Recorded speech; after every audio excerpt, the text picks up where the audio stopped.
ذکر سے مقصود اصلی اطمینان قلب اور اللہ کی محبت حاصل ہوتا ہے۔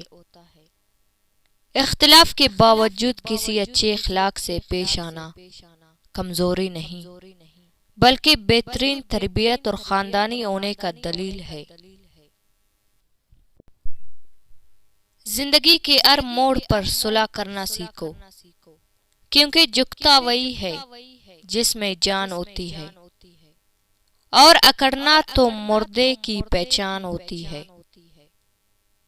علم وہ نہیں جو آپ نے سیکھا ہے، علم تو وہ ہے جو آپ کے عمل اور کردار سے واضح ہو۔ آپ کو دھوکے اسی صورت میں ملے گا جب آپ حد سے زیادہ لوگوں کا بھلا کریں گے۔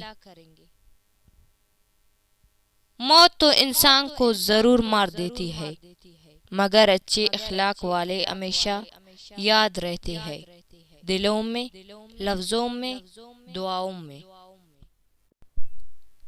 حق تعالیٰ کی ذکر تمام گناہوں کو غرق کر دیتا ہے۔ آپ لوگوں کی باتوں کا پرواہ مت کریں، کیونکہ آپ نے جواب اپنے اللہ کو دینا ہے، لوگوں کو نہیں۔